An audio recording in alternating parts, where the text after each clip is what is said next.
வணக்கம் ஜோதிட நண்பர்களே. ஏற்கனவே ராசியை பற்றின முழு விவரங்களையும் பார்த்தாச்சு.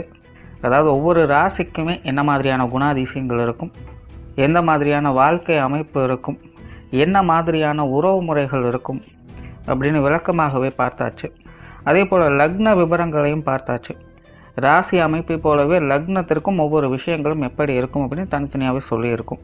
பார்க்காதவங்க டிஸ்கிரிப்ஷனில் லிங்க் இருக்கும், செக் பண்ணி பாருங்கள்.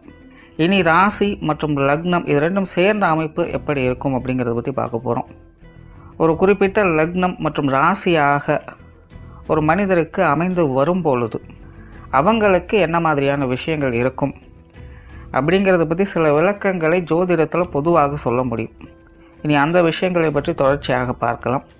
பதிவை பார்க்குறதுக்கு முன்னாடி ஒரு சில விஷயங்களை கவனத்தில் வச்சுக்கோங்க. எப்பவும் சொல்லக்கூடிய விஷயங்கள் தான். இங்கு சொல்லக்கூடிய விஷயங்கள் முழுமையாக உங்களுக்கு பொருந்தணுங்கிற அவசியம் கிடையாது. ஏன்னா ஒரு மனிதனை பற்றி அவங்களுடைய சுய ஜாதகம் மட்டும்தான் முழுமையான விஷயங்களை சொல்ல முடியும். மற்ற விஷயங்கள் எல்லாமே ஒரு பொதுவான அமைப்பு கொண்டது தான். இங்கு சொல்லக்கூடிய விஷயங்களை நீங்கள் கிராஸ் பண்ணி வருவீங்க. உங்களுடைய வாழ்க்கையில் சில அனுபவங்களாகவும் உணர்வுபூர்வமான விஷயங்களாகவும் பெற முடியும். அதே போல் ராசி முக்கியமாக இல்லை லக்னம் முக்கியமாக அப்படின்னாலும் குழப்பிக்க வேண்டாம். ராசி லக்னம் அப்படிங்கிறதெல்லாம் பார்த்திங்கன்னா ஒரு சில ஐடென்டிட்டி மட்டும்தான். ஜோதிட பலன்கள் எடுக்கிறதுக்காக பொதுவாக தெரிஞ்சிக்க வேண்டிய சில விஷயங்கள் அவ்வளோதான். மற்றபடி 9 கிரகங்கள் 12 கட்டம் 27 நட்சத்திரங்கள் கொண்ட ஒரு அமைப்பு தான் நமக்கு முழுமையாக முக்கியம். அதுதான் ஒவ்வொரு செகண்டும் நமக்கு தேவையான எல்லா விஷயங்களையும் தீர்மானிக்கிறது. அதனால் ராசி முக்கியமாக இல்லை லக்னம் முக்கியமாக அப்படின்னாலும் குழப்பிக்காதீங்க. நம்ம யாருன்னு கேட்டால் நம்மளுடைய பேரை எப்படி ஒரு அடையாளமாக சொல்கிறோமோ அந்த மாதிரி தான் நம்மளுடைய சுய ஜாதகத்திற்கு அடையாளமாக இந்த ராசியும் லக்னமும் அமைந்து வருது. மற்றபடி இங்கே எல்லாமே முக்கியம் அப்படிங்கிறத மனசில் வச்சுக்கோங்க.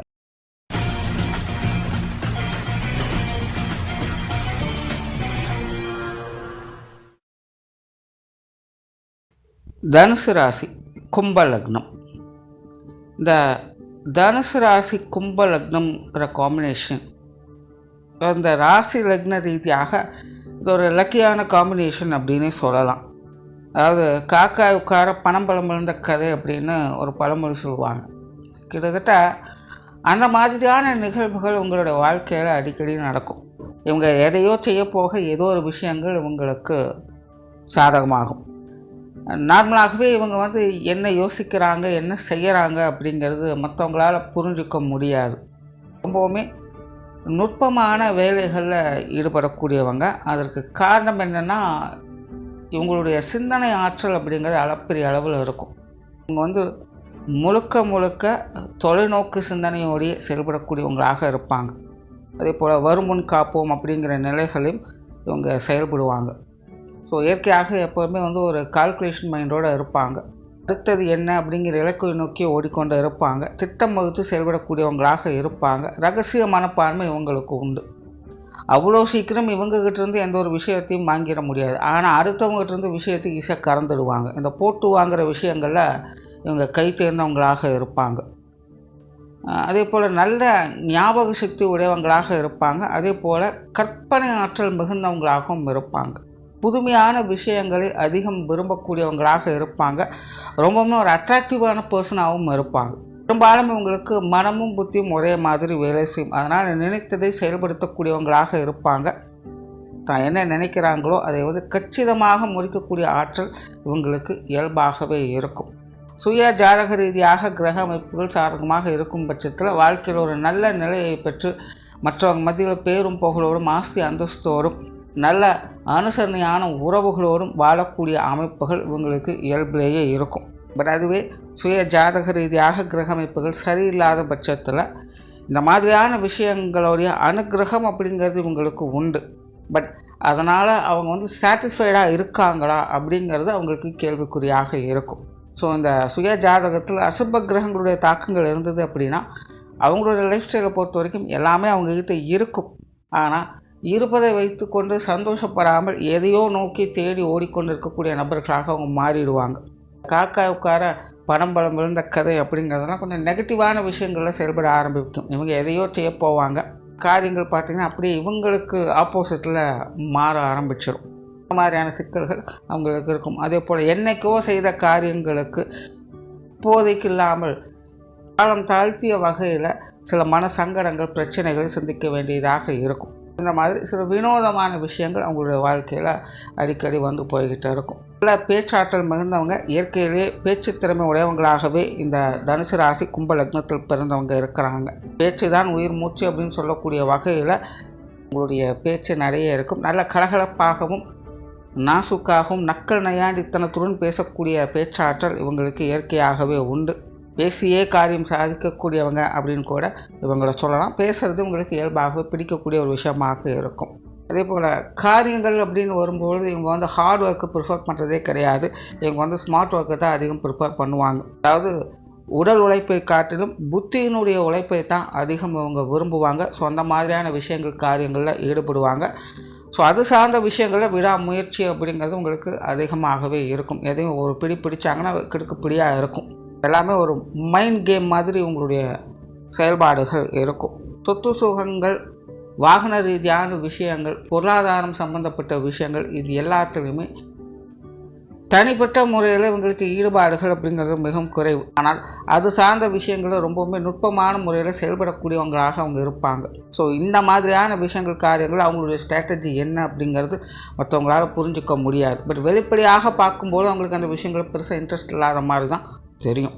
திருத்துளி பெருவெள்ளம் அப்படிங்கிற மாதிரி ஏதோ ஒரு வகையில் சேமிப்புகளை கொண்டவங்களாகவே இருப்பாங்க. அதே போல் லாப நோக்கத்தோடும் ஆதாய நோக்கத்தோடும் தான் எந்த ஒரு காரியங்களையுமே இவங்க ஈடுபடுவாங்க. சும்மா வெற்றித்தனமாக எந்த ஒரு விஷயங்களும் செய்கிறதும் இவங்களுக்கு பிடிக்காது. யதார்த்தமாக ஒரு காரியங்களில் சடனாக நீங்கள் போய் ஏதாவது ஒரு விஷயத்தை செய்ய சொன்னாலும் கூட அப்போதைக்கு அந்த விஷயங்களை தனக்கு என்ன யூஸ் இருக்குது, தன்னுடைய தேவை என்ன அப்படிங்கிறதெல்லாம் மையப்படுத்தி தான் அந்த காரியத்தில் இறங்குவாங்க. இல்லாத பட்சத்தில் அந்த மாதிரியான விஷயங்களை அவங்க பொருட்படுத்தவே மாட்டாங்க. ஸோ இவங்க ஒரு விஷயங்கள் காரியங்களில் இறங்குறாங்க அப்படின்னாலே அதற்கு பின்னாடி பல அர்த்தங்களும் பல தேவைகளும் அந்த இடத்துல இருக்குது அப்படிங்கிறத புரிஞ்சுக்கணும். ஆதாயம் இல்லாமல் எந்த ஒரு காரியமும் அவங்கக்கிட்ட இருக்காது. ஸோ இப்படி இருக்கிறதுனாலேயே இந்த சொத்து சுகங்கள், வாகன ரீதியான விஷயங்கள், பொருளாதாரம் சம்மந்தப்பட்ட விஷயங்கள் எல்லாமே பார்த்திங்கன்னா உங்களுக்கு தேவைக்கு அளவாகவே கிடைத்து கொண்டு இருக்குது. எப்படியும் இந்த விஷயங்கள் எல்லாத்தையுமே அவங்களுக்கு தேவையான வகையில் சரி கட்டி கொள்ளக்கூடிய அமைப்பு அவங்களுக்கு உண்டு. பொது விஷயங்கள் காரியங்களில் ஈடுபாடுகளை அதிகம் காட்டக்கூடியவங்க. பட் இங்கே ஒரு பிரச்சனை என்னென்னா, இந்த இடத்துல மனதிற்கும் புத்திக்கும் நிறைய வேற்றுமைகள் அப்படிங்கிறதுக்கும், அதாவது மன ரீதியாக வெளி விஷயங்கள் காரியங்கள் அதிக ஈடுபாடுகளை காட்டுவாங்க. புத்தி ரீதியாக எப்போவுமே ஒரு கான்ட்ரவர்சியான விஷயங்களை இவங்க அதிகம் சந்திக்க வேண்டியதாக இருக்கும். பெரும்பாலும் இவங்களை சுற்றி இருக்கக்கூடியவங்க இவங்களுக்கு எதிர்கருத்துக்களை கொண்டவங்களாகவே இருப்பாங்க. என்ன தான் இவங்க வந்து அட்ராக்டிவான பர்சனாக இருந்தாலும் கூட மற்றவங்களை அட்ராக்ட் பண்ண வைக்கிறதுக்கு ரொம்பவுமே மெனக்கிட வேண்டியதாக இருக்கும். பட் அதனால தான் முன்னாடி சொன்ன இந்த காக்கா உட்கார பணம் பலம் விழுந்த கதையாக பல விஷயங்களும் உங்களோட வாழ்க்கையில் யதார்த்தமாக நடந்துடும். ஸோ அப்படி ஒரு காரியத்துக்கு தான் அவங்க போவாங்க. பட் அதுக்காக அவங்க ரிஸ்க் எடுக்க வேண்டிய சூழ்நிலைகள் அப்படிங்கிறது இருக்கும். பட் ரிஸ்க்கை எடுப்பாங்க. பட் சடனாக அந்த விஷயங்கள் உங்களுக்கு கை கூடிடும். அவங்களே எக்ஸ்பெக்ட் பண்ணியிருக்க மாட்டாங்க. நான் இன்னுமே டைம் எடுக்கும்னு நினச்சினேன், நான் இன்னுமே பிரச்சனைகளாக இருக்குது, அதெல்லாம் சரி பண்ணணும்னு நினச்சேன், நான் டக்குன்னு வேலை முடிஞ்சிருச்சு. ஏன்னா அவங்களே ஆச்சரியப்படக்கூடிய வகையில் பல விஷயங்கள் காரியங்கள் அவங்களோட வாழ்க்கையில் டக்குன்னு முடிஞ்சிடும். அதனால தான் இவங்களுக்கு வந்து அந்த உதாரணத்தை சொல்கிறது. ஸோ அப்படி தான் இந்த வெளி விஷயங்கள் காரியங்கள், பொது விஷயங்கள் காரியங்கள், மற்றவங்க மனிதர்கள் சம்மந்தப்பட்ட விஷயங்கள் எல்லாத்துலேயுமே இவங்களுக்கு இந்த கான்ட்ரவர்சி தன்மை அப்படிங்கிறது தவிர்க்க முடியாது. ஒரு மெனக்கெடல் அப்படிங்கிறது கண்டிப்பாக இருந்துகிட்டு தான் இருக்கும். ஆனால் அதற்கு ஏற்ற அளவுக்கு ஆதாயமும் இருக்குது. மற்றவங்களும் டக்குன்னு கொஞ்சம் சரண் அடைஞ்சிடுவாங்க. கடைசியில் போனால் போதுனாவது இவங்களோட வழிக்கு வந்துடுவாங்க. ஸோ அந்த வகையில் இந்த மாதிரி வெளி விஷயங்கள் காரியங்களை ஒரு சாதகமான அமைப்புகளை எதிர்பார்க்கலாம். ஆன்மீக ஞான விஷயங்கள் காரியங்கள் அளவான ஈடுபாடுகளை காட்டக்கூடியவங்க. நார்மலாகவே தனுசு ராசி கும்பம் அப்படின்னலாம் வரும்போது இந்த ஆன்மீக சம்மந்தப்பட்ட விஷயங்கள் ஈடுபாடுகள் அப்படிங்கிறது கண்டிப்பாக இருக்கும். ஆனால் இந்த தனுசு ராசி கும்ப லக்னம் அப்படிங்கிற காம்பினேஷன் வரும்போது இந்த ஆன்மீக சமாச்சாரங்களில் ஈடுபாடுகள் அப்படிங்கிறது இருந்தாலும் கூட இவங்க வந்து இன்டர்னல் லைஃபை காட்டிலும் எக்ஸ்டர்னல் லைஃபுக்கு தான் அதிக முன்னுரிமை கொடுப்பாங்க. பொறுத்த வரைக்கும் அது ஒரு யதார்த்தமான ஆன்மீக காரியமாகவே இருந்தாலும் கூட அது மற்றவங்க முன்னாடி எஸ்டாப்ளிஷ்மெண்ட் பண்ணிடணும், தன்னை பெருமிதமாக எல்லோரும் நினைக்கணும் அப்படிங்கிற அந்த புற வாழ்க்கை சார்ந்த விஷயங்களோடு தான் அதை ஈடுபடுத்தி கொள்வாங்க. ஆனால் இவங்ககிட்ட வந்து ரொம்பவும் இன்டர்னலான ஆன்மீக சமாச்சாரங்களை எதிர்பார்க்க முடியாது. ஸோ இந்த ஆன்மீக விஷயங்கள் காரியங்கள் ஓரளவுக்கு ஈடுபாடுகள் அப்படிங்கிறது இருக்கும். மந்திர சாஸ்திரங்களில் நிறைய பேருக்கு விருப்பங்கள் அப்படிங்கிறது இருக்கும். சிலருக்கு ஜாதக ரீதியாக சில கிரக அமைப்புகளுடைய நிலையால் மாந்திரீக உலகம் போன்ற விஷயங்கள் அல்லது மேஜிக் தொடர்புடைய சமாச்சாரங்கள், ஆனால் இந்த ஆச்சரியமூட்டும் அறிவியல் சமாச்சாரங்கள் ஈடுபடுவதற்கு வாய்ப்புகள் இருக்குது. சில கிரக அமைப்புகளுடைய சேர்க்கையால் இந்த மாதிரி சில வினோதமான செய்கைகளில் அவங்க ஈடுபட்டு வருவாங்க. இப்போ பிரயாணம் சம்மந்தப்பட்ட விஷயங்களும் அவங்களுக்கு ஈடுபாடுகள் அப்படிங்கிறது இருக்கும். பட் தேவைக்கேற்ப தேவையில்லாமல் வெட்டியாக ஊர் சுற்றுறது அப்படிங்கிறது அவங்களுக்கு இருக்காது. ஏன்னா நார்மலாக தனுசு ராசி அப்படிங்கிறது கொஞ்சம் பிரயாண பிரியர்கள் தான்.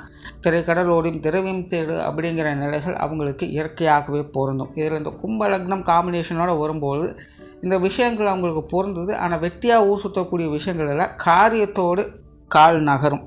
அந்த மாதிரி வெளியிடங்களுக்கு போகக்கூடிய விஷயங்கள், பிரயாணம் சார்ந்த விஷயங்களில் கூட ஆதாயங்களை தேடி இவங்களுடைய பயணம் அப்படிங்கிறது இருக்கும். அண்ட் காரியங்கள் மற்றும் செயல்பாடுகளில் தீவிரத்தன்மை கொண்டவங்க. இவங்களை பொறுத்த வரைக்கும் என்ன செய்கிறாங்க, எப்படி செய்கிறாங்க அப்படின்னு ஜட்ஜ் பண்ணவே முடியாதுன்னு ஆரம்பத்தில் சொல்கிறேன். என்ன நடந்தாலும் எப்படி இருந்தாலும் சரி, இவங்களுக்கு தகுந்த மாதிரி அந்த விஷயங்களை மாற்றி அமைத்து அதில் சக்ஸஸ் அப்படிங்கிறத பார்த்துடுவாங்க. அது முடிகிற வரைக்கும் முயற்சி செய், காரியம் முடிகிற வரைக்கும், அதாவது உன்னால் முடியும் வரையில் காரியம் முடிகிற வரைக்கும் முயற்சி செய்யணும் அப்படின்னு சொல்லுவாங்க. ஸோ அந்த மாதிரி தான் இவங்களுடைய தேவைகள் பூர்த்தி அடைகிற வரைக்கும் அதில் விடாப்பிடியாக இருந்து அவங்களுடைய காரியத்தை சாதித்து கொள்வாங்க. என்னென்னா இவங்களுக்கு அடிக்கடி டென்ஷன் அப்படிங்கிறது ஏற்பட்டுடும். கோபம், ஈகோ போன்ற விஷயங்களால் அடிக்கடி தூண்டப்படக்கூடியவங்களாக இருப்பாங்க. உண்மையிலே வெளித்தோற்றத்தில் அது தெரியாது. பட் உள்ளுக்குள்ளே இவங்க அவ்வளோ சீக்கிரம் எந்த ஒரு விஷயங்களும் மறக்கக்கூடியவங்க அல்ல. ஏன்னா ஆரம்பத்தில் சொல்ல நல்ல ஞாபக சக்தி உடையவங்க. பல வருடங்களுக்கு முன்னாடி நடந்த விஷயங்களையும் கச்சிதமாக ஞாபகம் வச்சுருப்பாங்க. அந்த அளவுக்கு உங்களுடைய ஞாபக ஆற்றல் அப்படிங்கிறது சிறப்பாக வேலை செய்யும். ஸோ சின்ன சின்ன விஷயங்களை கூட மறக்காமல் ஞாபகம் வச்சுருப்பாங்க. ஸோ இவங்ககிட்ட யார் நல்லபடியாக இருக்கா, யார் மோசமான நிலைகளில் செயல்படுறாங்க அப்படிங்கிறதெல்லாம் பக்காவாக ஞாபகம் வச்சு அதுக்கு தகுந்த மாதிரியான சரியான சூழலை எதிர்பார்த்து காலவாரி விடவும் இவங்க தயங்க மாட்டாங்க. அதாவது இவங்களை பொறுத்த வரைக்கும் நல்லவங்களுக்கு நல்லவங்க, கெட்டவங்களுக்கு கெட்டவங்க அப்படின்னு தான் சொல்லி ஆகணும். காரியங்கள் மற்றும் செயல்பாடுகள்னு வரும்பொழுது காரியத்தில் வெற்றி பெறக்கூடிய நிலைகள் மட்டுமல்ல, இந்த மாதிரி கொஞ்சம் தீவிரமாக அரகண்டாக செயல்படக்கூடிய நிலைகளும் அவங்களுக்கு உண்டு. பட் வெளி தோற்றத்தில் இது பெருசாக தெரியாது. குடும்ப விஷயங்கள், காரியங்களில் நார்மலாகவே ஈடுபாடுகள் அதிகம் கொண்டவங்களாகவே இருப்பாங்க. குடும்ப தேவைகளை பூர்த்தி செய்து கொண்டு இருப்பாங்க. குடும்ப உறுப்பினர்களை அரவணைத்து கொள்ளக்கூடியவங்களாக இருப்பாங்க. நார்மலாக குடும்பத்துக்குள்ள ஒரு கலகலப்பான சூழ்நிலைகள் எதிர்பார்க்கலாம். குடும்ப உறவுகள் வகையில் எப்போவுமே ஒரு அந்யோன்யத்தன்மை அப்படிங்கிறது அதிகமாக இருக்கும். வாழ்மை உங்களுடைய குடும்பத்துக்குள்ளே மகிழ்ச்சிகரமான சூழ்நிலைகளை அதிகம் எதிர்பார்க்கக்கூடியவங்களாக இருப்பாங்க. எப்போவுமே நல்லா கிராண்டாக இருக்கணும், சந்தோஷமாக இருக்கணும். என்ன தான் சோகமான விஷயங்களாகவே இருந்தாலும் அதையெல்லாம் ஓரம் கட்டிட்டு எப்போவுமே கலகலப்பான சூழ்நிலைகளையே மெயின்டைன் பண்ணணும் அப்படின்னு நினைக்கக்கூடியவங்களாக இருப்பாங்க. அண்ட் பெற்றோர்கள் சார்ந்த விஷயங்கள் பெரும்பாலும் கொஞ்சம் சாதகமாக தான் இருக்கும். அதாவது இவங்களுடைய வயதுகளுக்கு ஏற்ப, அந்தந்த காலகட்டங்களுக்கு ஏற்ப பெற்றோர்கள் அரவணைப்பு அப்படிங்கிறது உங்களுக்கு முழுமையாக இருந்துக்கிட்டு இருக்கும். பெற்றோர்களும் அவங்களுக்கு உண்டான கடமைகளை சரியாக செய்வாங்க. இவங்களும் அவங்களுக்கு உண்டான கடமைகளை சரியாக செய்து வருவாங்க. மூத்தோர்களை மதிக்கக்கூடிய பண்புகள் இவங்களுக்கு இயற்கையாகவே இருக்கும். பெற்றோருடைய சமாச்சாரங்கள் உங்களுக்கு சாதகமாக தான் இருக்குது. இதே போல் உடன்பிறப்புகள் வகையிலும் அப்படி தான். உடன்பிறப்புகள் மேலே அளவு கடந்த அன்பு, பாசம், நேசம் வைத்திருக்கக்கூடியவங்களாக இருப்பாங்க. பட் நார்மலாகவே இந்த தனுசு, கும்பம் அப்படின்னு வரும்போது இந்த உடன்பிறப்புகள் சமாச்சாரங்கள் அப்படிங்கிறது கொஞ்சம் அப்ஸ் அண்ட் டவுன்ஸ் நிறையா இருக்கும். ஸோ இங்கே தனுசு ராசி, கும்ப லக்னம் அப்படிங்கிற காம்பினேஷன் இருக்கிறதுனால ஒரு வகையில் அவங்க மேலே ஒரு தனி இன்ட்ரெஸ்ட் அப்படின்னு காட்டக்கூடியவங்களாக இருப்பாங்க. பட் அதே நேரம் அவங்களோட வாழ்க்கையில் உடன்பிறப்புகள் வகையிலே சில சங்கடங்களையும் பார்க்க வேண்டிய சூழ்நிலைகள் அப்படிங்கிறது அதிகமாக இருக்கும். இளம் வயது வரைக்கும் நல்ல ஒற்றுமையாக இருப்பாங்க, பாசப்பிணைப்போடு இருப்பாங்க. பட் ஒரு கட்டத்துக்கு மேலே அந்த விஷயங்கள்லாம் கொஞ்சம் ஏற்ற இறக்கங்களாகவே இருக்கும் அப்படின்னு சொல்லலாம். இங்கேயும் பார்த்தீங்கன்னா இந்த சுய ஜாதக ரீதியாக கிரகமைப்புகள் நல்லபடியாக இருந்ததுன்னா உடன்பிறப்புகள் வகையில் எப்போவுமே ஒரு ஒற்றுமையை எதிர்பார்க்க முடியும். என்னதான் சங்கடங்கள் இருந்தாலும் ஒருத்தருக்கு விட்டு கொடுக்காமல் அனுசரித்து போகக்கூடிய நிலைகள் அப்படிங்கிறது இருக்கும். பட் ஜாதகத்தில் கிரகமைப்புகள் சரியில்லை அப்படிங்கிற பட்சத்தில் பாசப்பிணைப்புகள் அதிகமாக இருக்கும். ஆனால் உடன்பிறப்புகள் வகையில் நிறைய சங்கடங்கள், மனஸ்தாபங்கள் தவிர்க்க முடியாததாகவே இருக்கும். சின்ன வயசில் இவங்களுக்கெல்லாம் எவ்வளோ பார்த்து செஞ்சுருப்பேன், ஆனால் என்னை மதிக்கிறாங்களா அப்படிங்கிற மாதிரி கேள்விகள்லாம் உங்களோட வாழ்க்கையில் அடிக்கடி கேட்க வேண்டிய சூழ்நிலைகள் ஏற்படலாம். அடுத்ததாக திருமண வாழ்க்கை, கணவன் மனைவி உறவுகளை பொறுத்த வரைக்கும் இது ஒரு சாதகமான அமைப்பு தான். ஏன்னா நார்மலாகவே இவங்களுக்கு தன்னை நேசிக்கக்கூடிய ஒரு வாழ்க்கை துணையை கிடைக்க பெற்றுடுவாங்க. அதாவது இவங்க வாழ்க்கை துணையை நேசிக்கிறாங்களோ இல்லையோ, ஆனால் இவங்களுக்காக இவங்களுடைய வாழ்க்கை துணை எல்லா வகையிலும் கொஞ்சம் அனுசரித்து போகக்கூடியவங்களாகவே இருப்பாங்க. என்னென்னா குணாதிசய பேதங்கள் அப்படிங்கிறது கொஞ்சம் அதிகமாக இருக்கும். அதாவது மன ரீதியாக ஒருத்தருக்கு எல்லாத்தையுமே அக்செப்ட் பண்ணிட்டு போயிடுவாங்க. பட் விஷயங்கள், காரியங்கள்னு வரும்போது இக்கரை கக்கரை பச்சை அப்படிங்கிற மாதிரி சில சூழ்நிலைகள் அப்படிங்கிறது இருக்கும். ஸோ வீட்டுக்கு வீடு வாசப்படி அப்படிங்கிற மாதிரி கணவன் மனைவி உறவுகளுக்கு அப்பப்போ இந்த கருத்து வேறுபாடுகள் அப்படிங்கிறது, வாய் தகராறுகள் அப்படிங்கிறது நம்ம அடிக்கடி வந்துட்டு போகும். பட் அதெல்லாம் பெருசாக டிஸ்டர்பன்ஸ் ஆகிறது இல்லை. அடிக்கடி சங்கடங்கள் வந்து போனாலும் கூட கடைசியாக அந்த பாசப்பிணைப்போடு தான் கணவன் மனைவி உறவுகள் அப்படிங்கிறது மெயின்டைன் ஆகிக்கிட்டு இருக்கும். அதே போல் இந்த காதல் சம்மந்தப்பட்ட விஷயங்களில் அளவான ஈடுபாடுகளை காட்டக்கூடியவங்க. அது இவங்களை பொறுத்த வரைக்கும் இந்த காதல் விஷயங்கள்லாம் இன்ட்ரெஸ்ட் இல்லாமல் இல்லை, இன்ட்ரெஸ்ட்டுங்கிறது இருக்கும். பட் அதுதான் உலகம் அப்படின்னு இருக்கக்கூடியவங்க அல்ல.